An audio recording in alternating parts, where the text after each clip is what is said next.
right. Welcome to the program. A quick look at what we have on the front page of our local dailies. Let me start with the People Daily. On the front page of the People Daily, auditor on the crossover cash. Auditor on the crossover cash. That is what you have here. The story says that petitioner wants MPs to sanction Gathongo, claiming her office had led to loss of public funds, particularly funds affected outside budget. That is also the front page of the People Daily. Auditor on the crossover cash. The petitioner wants MPs to sanction Gathongo, claiming her office had led to loss of public funds, particularly funds affected outside budget. That is also the front page. Again, ministries at pains to explain order on cash school payments. This is what is here. Remember, the CS for Education said that national school will start to pay school fees on e-citizen. Ministries at pains to explain order on school fees payment. And here, Moi relative pleads for financial support. Lawyers for the family of Jonathan Moi, Duncan Okach, were in Milimani Law Courts yesterday, where they filed an application to compel the executor of the estate of the late President Daniel Arap Moi to confirm a grant that his grandson of 14 years may get medical attention from his shares. Suicide survivor on drive to save lives. That is what here on the front page of the People Daily. My guest in studio, I have Dr. Pamela Owuor from Migori County, Member of Parliament, Migori County. Welcome to the program, Mheshimiwa. Thank you very much. As well as nominated Senator Gloria Orwoba joining me in studio. Let me start with you, Gloria. Auditor on the crossover cash. This is not the first time you're having an issue with the Auditor General. So now, the guillotine is falling on her doorstep, quite literally. I think it's an issue of accountability. Right. Yeah. And most of the times, I think what we need to do, we should not fall for the sensational journalism. So it's an issue of accountability. Yes. And I believe that Kenyans have a right to ask for accountability, but let us be factual when we are playing that oversight. So for me, I want to stick with the facts that are there. And I want to urge Kenyans to stick with the facts, because we know about sensational journalism and reporting and all this. So, yeah, but, you know, the issue of corruption, as Kenya Kwanza, that's one of the things that we are dealing with. So when we are seeing people asking for accountability, let me say it's in line with our manifesto. But let's stick to the facts on what is being, the actual facts on the issue, not on the sensationalization of the same. Yeah. All right. Mheshimiwa, Pamela? Thank you very much, and good morning, Kenya, once again.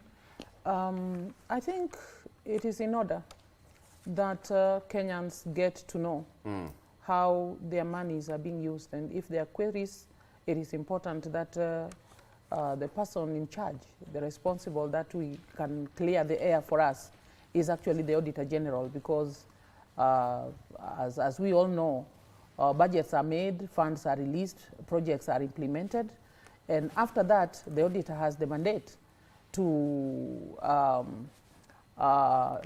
look at what has happened vis-a-vis what was supposed to happen, and tell Kenyans the truth. So if there is any questions anywhere, I think it is the rights of Kenyans, and in fact, I'm happy that we have reached a situation where Kenyans are able to demand for accountability, as my colleague puts it here. And so whoever is in charge of anything should be ready to live with the Kenya now. You know, we used to be in a Kenya where not many people were bothered about whatever taxes they paid, did or did not do. But right now, I think we are in a situation where everybody is knowledgeable and they want to know what has happened. So it is in order. I think let us get the right answers from the auditor and clarify everything that somebody might be suspicious about. All right. Quickly, on the front page of The Standard, this is what we have here. Anger as hundreds stare death in the face. Anger as hundreds stare death in the face. Residents at Nairobi's Embakasi Estate are living in fear of another explosion, whereas police say that the place is safe. The sight of gas tankers and talk of new leakages has residents all worried. This is a picture of really what happened during that fateful night, where now police are investigating, and what it is, the number stands at 34, the number of patients still receiving treatment in hospitals after the explosion. And as at yesterday, the proprietor of that company surrendered to Embakasi police station and was held at police custody, awaiting to be questioned. But perhaps, again, Mheshimiwa Gloria, this really happened. A lot of questions were asked, but somebody was not quite active in making sure that the rule of law was followed. And we have this number now, right now, happening. But the biggest question is, why have a gas plant in a residential area? Exactly. And that, I was actually just going to say, city planning. You know, we have courses. I have a background in architecture. Yes. And I'm telling you that we have very knowledgeable people, Kenyans, who go out to study, to, you know, take up certain careers. But for a long time, we have not taken city planning seriously. It's about industrial zones, manufacturing zones, you know, and then residential zones.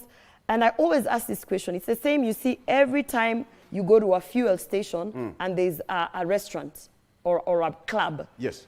And you ask yourself, who has been doing the planning of Nairobi? Who? And if at all there is any planning. Yes. So for me, first, it's a question of city planning. Are we taking it seriously? What kind of legislation do we have existing? Can we go back there? And as a legislator, I'm speaking because I'm now doing research on what I've seen a lot of conversations with Kenyans on Twitter trying to figure out, you know, during that time of Kidero, there was a plan for ABCD, what's happening now with our county. But we need to go back to city planning and understand why certain rules and regulations were placed in terms of separating industrial zones and certain business entities from residential places. Yeah. But I want to also congratulate the quick response that both the national government and the county government gave during that time of crisis. And I know that it will never be enough. The response and the immediate interventions that can be given after an accident will never feel enough, because in the first place, we should not have those kind of incidences. But I think, and I want to congratulate the response from both national and county government. And I also want to say this: corruption kills. Corruption kills. It kills. Yes. Right. What we have seen, and if we are not careful, what we continue to see is that the ultimate end result of corruption is death. Yes. Yeah. So someone somewhere was compromised, an officer, you know, an environmentalist who was going to give some certain certificates or whatever for compliance. Someone was compromised, and the whole result of corruption is that people die. It comes in different forms. Yeah. And this is the message that I keep telling people, that you think it's just a small bribe. You think it's just a small step and nobody's going to notice. But corruption kills. Yeah, we look at the ripple effect. Yeah. Yeah. Mheshimiwa Pamela, look at the number of deaths. And a lot of complaints have been there that this plant has been there for a number of years. And nobody cared to listen to them until that fateful night. And now, even the president said that the culprits and people who are responsible should be arrested and arraigned. I don't know what you think. She's talked about city planning, but we all know that the population in the country is completely, you know, we are not able to have our population in the city. It's rising exponentially. So what are you going to do in such a situation? Perhaps this is just but a classical example of probably something that's about to happen somewhere else. Thank you very much, Victor. Allow me to first say pole to all those affected families and beloved citizens of Kenya. Having said that, it is important to note that in Kenya, we have laws, plans, regulations, and everything. But unfortunately, every other time we have floated them, knowingly or unknowingly. Yes. Knowingly by the perpetrators, for example, the owner of this plant, and of course the government office has the NEMA department and all these agencies that are concerned with the safety of the citizen.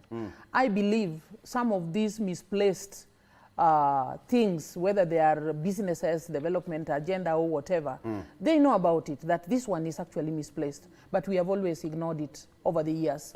And it is unfortunate, much as we appreciate the quick response of the national government or the county government, but did we really have to wait until this kind of thing happens? And it has been happening in Kenya. Yeah. There have been very nasty scenarios. For example, look around. Even petrol stations. We have petrol stations, and around this, there are buildings that are housing people and other businesses. To me, that is a scare. In fact, one of the most scaring things that I always dream about is my sons and daughters living somewhere in an apartment which is attached to a petrol station. Because that is death. That is a death trap. And many other things next to dams and all even our dumping sites. So when you are talking about the concept of the city planning of Nairobi, I know the population has risen, yes. But our system must be rising together with that population. Yeah, to match up. I believe if you look into the past, you've seen even in Kenya, people daring to grab public land, reserves for roads, and build very gigantic things over there. Yes. So there is a whole setup where those who are supposed to uphold the plans and the systems ignore and maybe fall trap to corruption, like what Senator here has mentioned. But even us, the people ourselves, it is important to look at your surrounding really. And it is high time all Kenyans, all of us, we demand for order in everything that we do. It is high time that we stopped just worshiping money, that because somebody gives you money, even if they are doing the wrong thing, you close your eyes to that. We need to stop worshiping money and value life, value some continuity and every aspect of us. Whether we are saying that, oh, the population has risen, but the question is, was that place designated for that kind of business? In this situation, who do you blame? That's a question for all of you. Of course, the city planners and the people in authority. Yeah. They ought to have told anybody who comes from Migori, where I come from, I'm not part of Nairobi. But when I come to start my business here, somebody needs to say, hey, you cannot start this kind of business here. Yeah. This place is reserved for 1, 2, 3 things. So this idea of mix-up, and it is not just in Nairobi. In fact, it has spread to all the cities of Kenya. If you took, I'm glad you are giving us traffic on Thika Road. Yeah. Take a flight through Thika Road to Thika. You will see such a mixture of people, businesses, you know, timber yards, and so many things that can be very dangerous to life should a catastrophe like this happen. Yeah. So I think Kenyans, we need to bite the bullet and go back to the drawing board and start just doing things right. All right. To the extent that some of these things might have to be demolished and they have cost somebody millions of shillings, we appreciate. Yeah. But you see the danger that it is posing. For example, yes, these people have died. Some of them have been treated to hospitals. But even this morning, as I listened to news, I was hearing some of them are complaining they don't even have money to pay for that treatment. Yeah. And so we give very many leeways to creation of suffering as opposed to security and health. Senator Gloria, who do you blame in this It's very easy to blame anyone but yourself. It's very easy. It's very easy. Right. You know, every time something happens, utasikia mtu anasema, serikali inafanya nini? What are these people doing? But let me ask you, every single household that was around that place was a rental. Yeah. A private business. You paid money to go and live next to an illegal gas refilling, you know, business. So, yes, city planning is a big problem. Yes, the authorities involved have to be blamed because someone was compromised, and we have seen that 2 or 3 officers have actually been arrested and are being questioned and whatnot. But what about us? What about me, who is going out to look for a place to live for my family? And I am choosing to ignore all the red flags, you know? You will see people going to rent flats and apartments in an estate that is by the highway, and even the rumors and the people around will tell you that house, hiyo nyumba ilikuwa inafaa iangushwe, that is why the rent is cheap, right? And someone thinks, and that is why I am glad Mheshimiwa has said, for the love of money, for the love of, we are driven by everything but the value of life, yeah? So we can blame the government, we should. We can blame the authorities involved, we should. We can blame the rogue businessmen because ultimately those are now the criminals, we should. But you have a level of responsibility as a Kenyan to also make informed and the right decisions, including and not limited, and I say this with so much respect, of the things that you choose to do, the places that you choose to engage in. For instance, I have totally decided that you will not find me in a restaurant that is in a fuel station. You will not find me sitting in a restaurant. And if you find me, walk up to me and ask me, you said. Now that is personal responsibility, right? Yeah, that's also my personal responsibility, yeah? And I've also, and I ask people, a basic thing when you're put for rules, when you are at the fuel station, even if you're sitting in a matatu, it clearly says no use of phones. Yeah. Kenyans they don't want to follow rules. So you'll see people will be on their phones, they'll be smoking, lighting up, whatever, you know. So we can blame everyone we want to blame, but at the end of the day, there is some level of responsibility that we should be able to take up as individuals. Yeah. And that level of responsibility can only be met by people being informed. So we need to do, and this I am taking upon myself as well, sensitization, you know. I tell people, unaenda kufanya nini kwa police station, kwa fuel station? Oh, we are meeting at a restaurant in a fuel station. Why? Why? Because if you stop going to those places, then those places will ultimately stop existing. Let's take a break. You know? EPRA is on the crossroad. You know, we have got a licensing authority in Nairobi. Again, the question is there as well as the police. Where were they? And here we are. Let's take a break. When you come back, I'm still going to circle back. But you've said a question that we should be switching off our phones at the petrol station. The same time they say, Lipa na M-Pesa. I know. And that's what we need to question. That's what we need to question. Let's take a break. We'll be right back. Seriously. Welcome back. Where are the IDs? That is on the front page of the Daily Nation. Where are the IDs? Elusive document has turned thousands of Kenyans aliens in their own country. This is what's there on the front page of the Daily Nation. Securing a new identity card or replacing a lost one has become a nightmare for thousands of Kenyans. The past, logistical glitches, including breakdown of printing machines, shortages of printing materials with security features, etc., you know, were part of the blame. But now the big question is, where are the IDs? Daktari, where are the IDs? That is very interesting. Where are the IDs? Where are the IDs? Even me, I'm also asking because the persons, the registrar of persons should be able to tell us where the IDs are.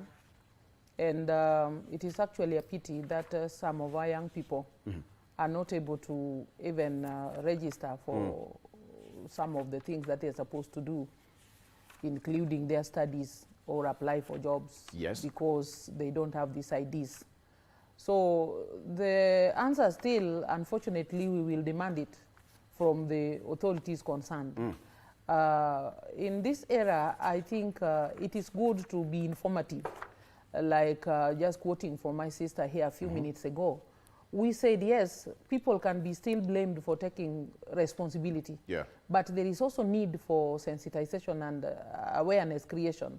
I believe if there is some acute problem that the authorities concerned with IDs have, why they cannot process them and give them to Kenyans, that needs to be said so that people know exactly what is happening and what is not happening. But it is my prayer that these IDs should be one of the easiest things to be given to Kenyans when they need it. Because I know, as somebody who has been working with the youths and the young people, I know the challenges they go through because of lack of these IDs, especially those that live in the rural areas. So we need to tighten our belts here and sort out whatever issues that may be there, because otherwise a question like that should not arise from Kenyans asking for just to be recognized as Kenyans. All right. Senator Gloria, back in the day, IDs were being issued in high school. Before you leave Form 4, all of us had their IDs. So the question is, what changed? A lot of things changed. Back in the day, we didn't even have technology that vast. So a lot of things changed. Although some of the things should not have changed. Let me talk about two things first. There is a push to devolve certain services, such as passport and IDs. And while I see the need of devolving those kind of services and, you know, access to such documents, I will also say that I believe with these particular two things, the passports and the IDs, as much as we want to use the devolved systems, I am of the opinion that it should remain centralized. Because let me tell you what happened. A couple of years ago, we tried to devolve our passports. We tried. And the issue of verification, background checks, and ensuring that the right people are actually getting issued with Kenyan passports became a challenge. And to some certain extent, the weight or the strength of the Kenyan passport actually went down because it was known or that there was a lot of glitches and all these, let me say, criminals who are walking around with Kenyan passports. And somehow the international community felt that the Kenyan passport is no longer that much, does not hold that much strength in terms of background checks and, you know. So while I see people saying devolve it, if you are from a certain county, get your ID from a certain county. If you are from a certain region, get your passport from that region. Yes. I will tell you something. The moment we start thinking that direction, we will have sold our country. So let's, while we are thinking of the solutions of how to deal with the backlogs and the logistical nightmares of distribution of these IDs from a central point, we should also remember that some of these bureaucratic let me say, steps are there purposefully to ensure that the right people are being issued with that documentation. Now, it's supposed to take a month for a Kenyan, on the maximum, for a Kenyan to get their ID. Yes. But a suggestion has been put out, and I want to echo it, that from the moment you are born Kenyan, with a Kenyan birth certificate, we should get to a point where we don't have any backlogs of existing applicants. Because if you are born Kenyan and you have a Kenyan birth certificate, it's just a matter of time, 18 years to be precise, for you to get an ID. So we should get to a point where the only thing that is required for that ID to be issued is proof of life. Yes. Meaning, if today I give birth to a child and the child gets a birth certificate that is Kenyan, already in the system, there should be generated an ID for 20 or whatever the year is that child will be 18 years old. And now the issue will become, I need to go and collect once I reach 18. So it will not be an issue of printing and whatnot. But obviously, then the question comes to, we keep changing this document. So obviously, within 18 years, the document has been changed like, I don't know how many times. Why? And now, maybe Kenyans need to start understanding why we were talking about Huduma numbers, you know. In other developed countries, you have a unique number that identifies you. And that number, it never changes. For instance, I lived in Denmark. The number that I had when I was there as a resident will remain the same whether I go back after 20 years. It will be the same unique identifier, and that is the number that is put in my identification card. We need to now start thinking futuristic so that we are not talking about new generational IDs. We are just talking about a unique identifier that will remain the same. I mean, the government should put stringent measures to ensure that, I mean, it's okay. When you go to Jogo House right now, people are looking for, not Jogo House, but teleposter towers. People are looking for passports, but that is not out there. I mean, go and walk for a number of days, months, but that document is there. You know, the issue of the passports is completely because we have been having challenges in terms of the smaller booklet of passports. So the issue of passports is not an an ongoing, it's not a recurring problem. It's a problem that we are experiencing this particular time. You understand? There's high demand but for the issue of IDs, and that's what I want to address, because the issue of passport, if we have to talk about that, that's completely separate. Some things need to be done within the service delivery of the issue of passports. And I personally believe that some individuals need to be fired in that particular department. But what I want to focus on is the issue of the IDs, because that is what is on the front page today. Right. And on that particular issue, I still feel that we are not being futuristic in terms of how we are addressing the problem as at now. And then in another 2 years, we have a recurring problem that could have been addressed by looking at a holistic approach like the unique identifier. But also on the issue of IDs, and this is where I think we should have, let me say, intergovernmental collaboration. For instance, you have a huge resource of NYS under the Ministry of, under Moses Kuria, right? Yes. When you go to some of these Huduma centers where you're supposed to be issued, you find there are so many IDs that have been printed ready for collection. But the logistics and the human resource involved in ensuring that the person collecting the ID and the ID is the same person.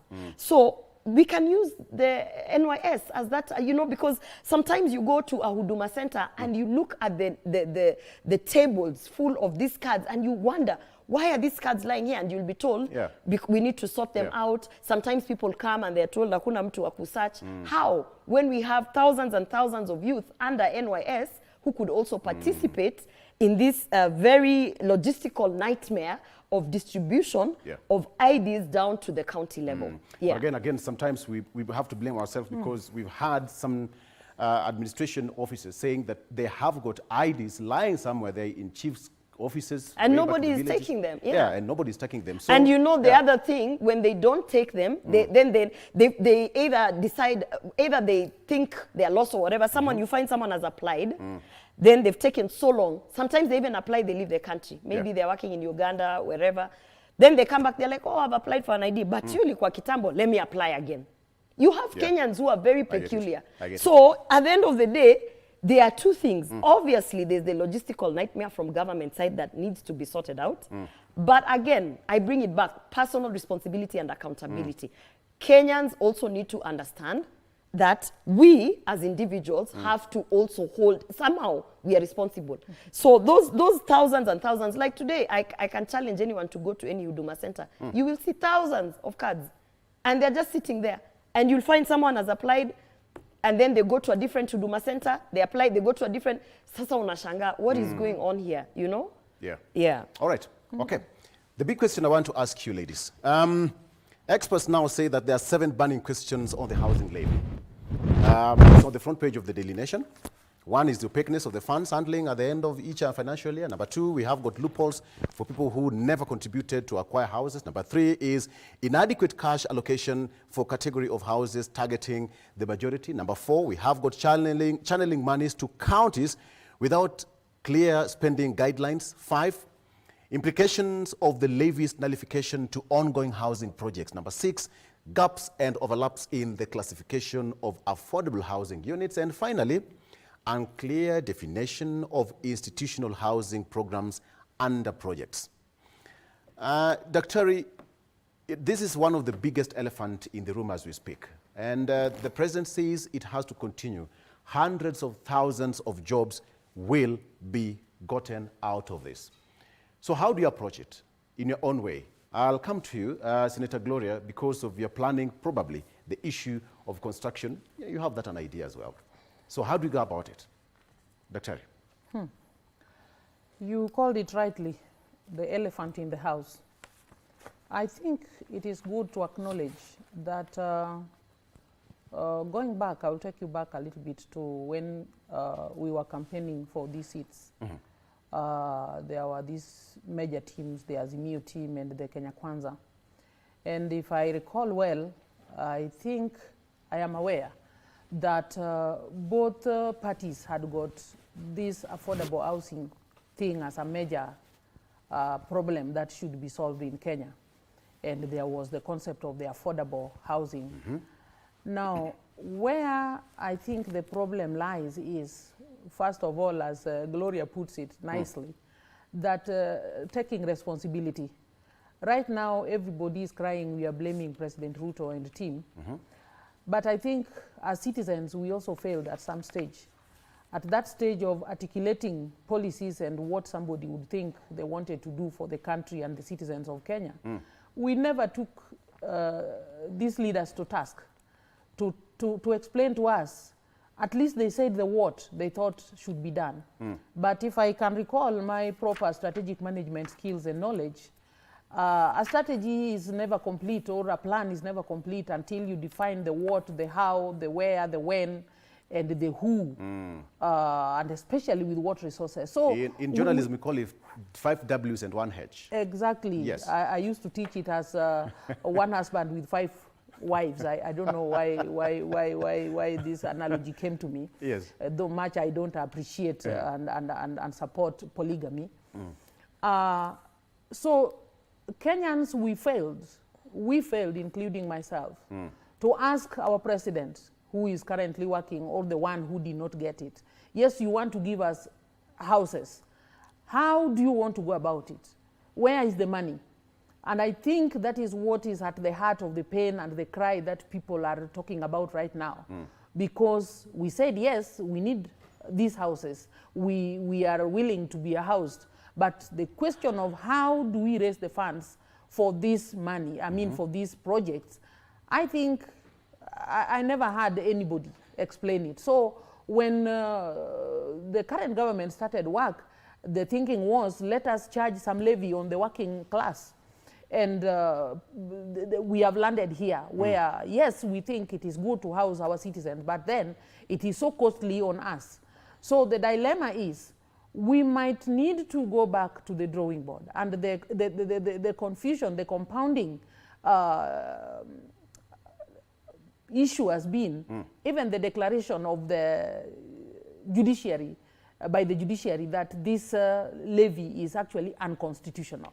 You know, it now makes, creates a necessity for, I think, all of us as Kenyans to talk again and agree on what exactly do we want. That makes me bring in the concept of, even before this levy, we are aware that we have a Ministry of Lands, Housing, and, you know, now in this ministry, even before, there has been budgets that go to this ministry. And even now, I believe there is budgets that go to this ministry. So we may need to wonder, do we have to either slow down the process and do it in phases so that we don't roll it out all at once in the entire country, so that it is that expensive and we have to go an extra mile to get money from people who are not ready for it to do this project. Otherwise, if that confusion can be settled so that people agree, yes, this is good for us, but in terms of priority and in terms of affordability, we may not afford it now. Like the entire Kenyan population, I know the president is aware, everybody is aware, are saying that yes, it is a good thing, but it is like the economy cannot sustain it, because when this and this is done, even now our own family economy collapses. And I think this is the dialogue that needs to go on in our country, and we see another way of trying to do it. Allow me to ask you either this through question. the regular budget of the ministry or piecemeals that can be afforded by the government. Assume that Azimio was in power today. How would you have done it differently? That is what I'm telling you.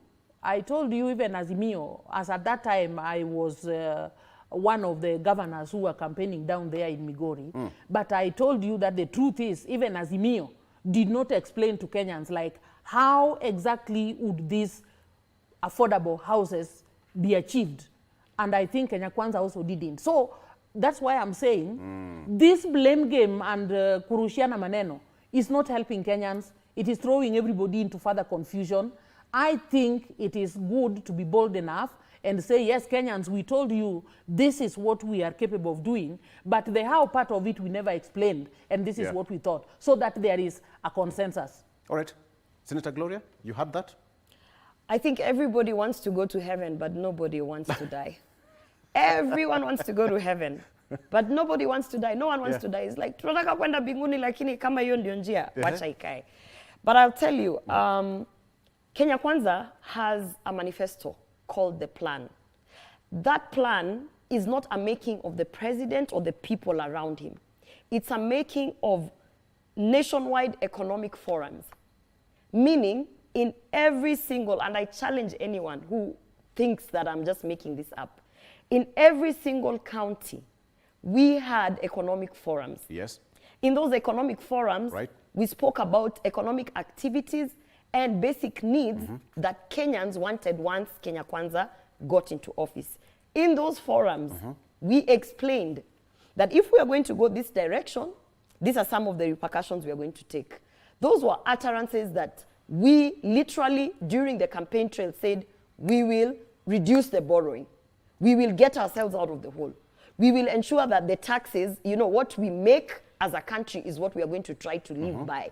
So Kenyans who voted the Kenya Kwanza government in are very aware that any developmental project will definitely be impacted by the taxes that are being collected. So Kenyans are aware. Yes. And one thing I want to remind people is that, what is a government? A government is a system of order.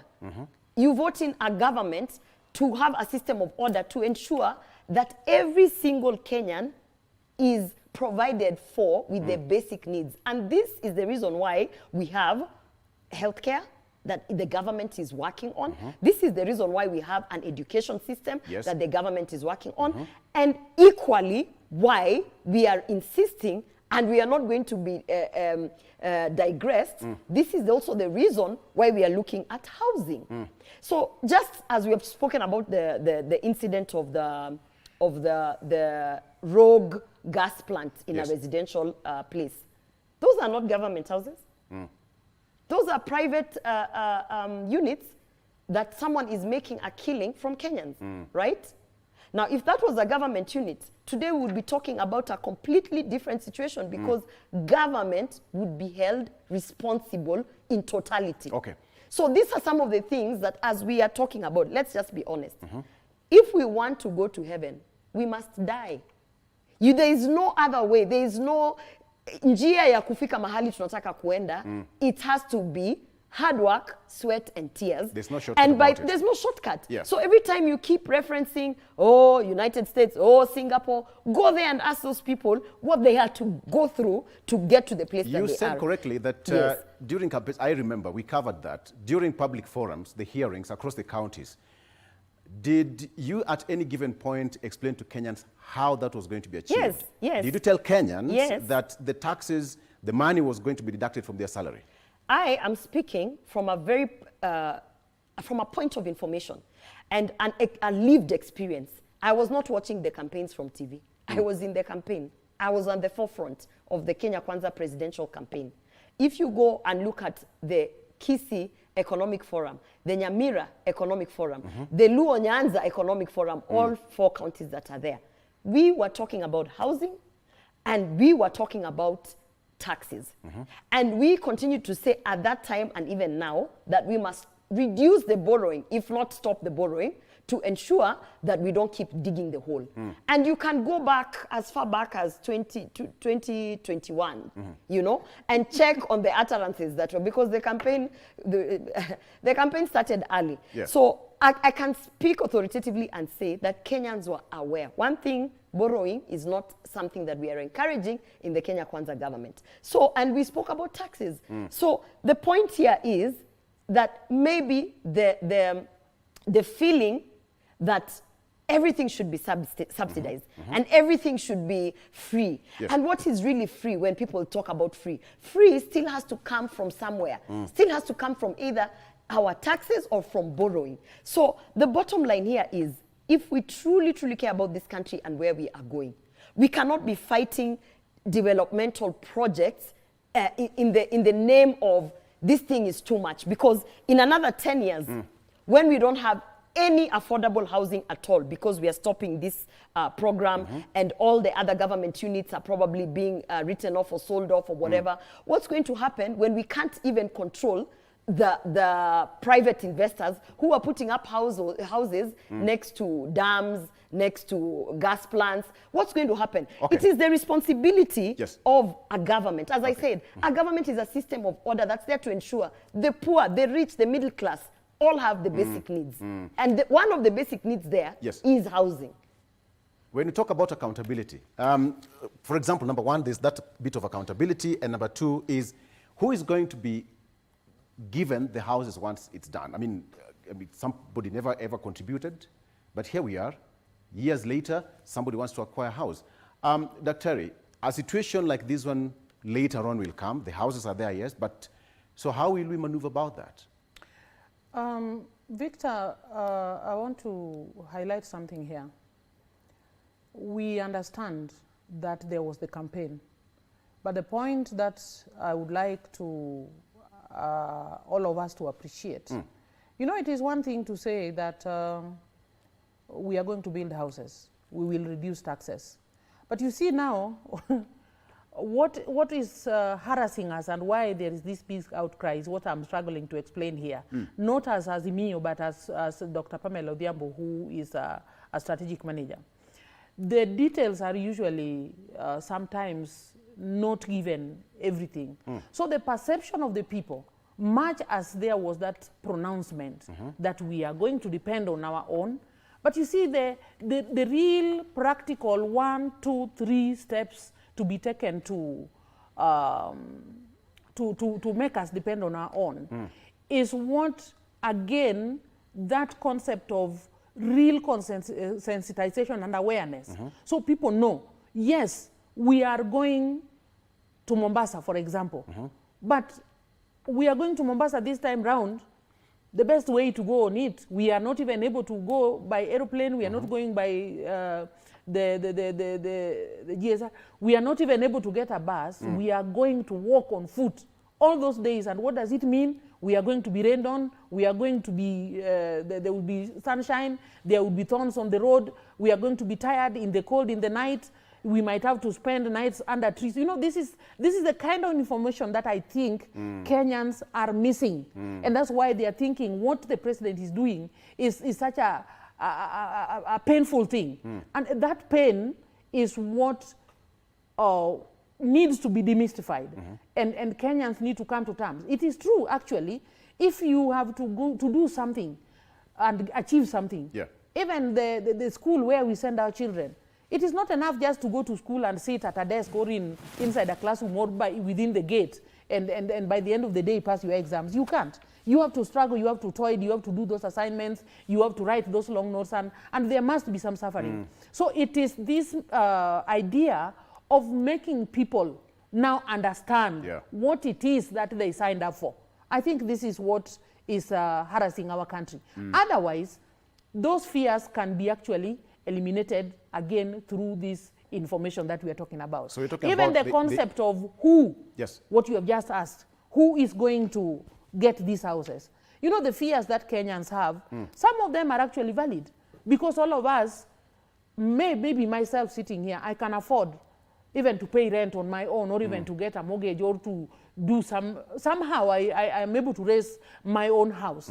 But then there are those relatives of mine who again sometimes have to depend on me to build for them a cottage to live in. You know, if I am sure, like this morning, I think I also had somebody mentioning that I don't mind paying whatever taxes, so long as I am aware that by the end of the day, the money that is deducted from me to pay for even the health is a basic need. The house is a basic need. But by the end of the day, those poor relatives of mine who are not able to build their own house and have to depend on me for them to get a place to live are going to be given this house. But you see, a small challenge is here. There's nothing that is free. But you see, there is this question of if we really want to house the poor, some of whom are not even in any job that you can deduct rent to pay for that house for the 30 years or how many years for them to own it. What is going to still happen to this group, you see? So what I think the voice of reasoning that we should listen to is, today as we stand here, one of the challenges that we have are young people like me and you who are jobless in this nation. So these people, how will they make these houses affordable for them? Question. Those are the questions that Kenyans are asking. Yeah. And I don't think they are questions that are meant to really seem like it is criticism. It is just thinking broadly so that people are assured. I think all our government need to do is to spell every doubt spell out every doubt that anybody might be harboring about what is being done. Because all these things are basic need, even the question of health. Look, the migration from the national insurance to the social hospital fund, look at how much it has taken. And you know, while it is not, you are now not able to use your card, your NHIF, to pay for your bill, and you are not also able to operate this other one, there is suffering here. People are not stopping to be sick. I think those are the few challenges that Kenyans have, and some communication that can mitigate against this is all that we need. Allow me to treat that as a closing remark. Senator, is there hope for this country? We, in February, and questions will still come. The government must still operate, and we must continue to pay taxes. Is there hope? Yes. What do you mean, is there hope? What do you, that's not even a question. Right. There's nothing but hope. By the way, we are finally getting out of the worst case scenario an independent country should have ever been allowed to go to. You know? So there's nothing but hope. As a matter of fact, kama tulikuwa kwa shimo huko chini kabisa, sasa ndio tunaanza kuona mwangaza. You understand? So I just want to, and there's something that Mheshimiwa said, that, you know, when we are between the NHIF and the new social hospital fund, now, you know, people are not getting, people are still sick. This is why I'm wondering, why are people going to court? It is like you are ultimately sabotaging the livelihoods, the safety, the health of Kenyans with politics. You are playing politics with the lives of Kenyans. That is what I keep telling my Azimio fellows. Stop playing politics with the lives of Kenyans.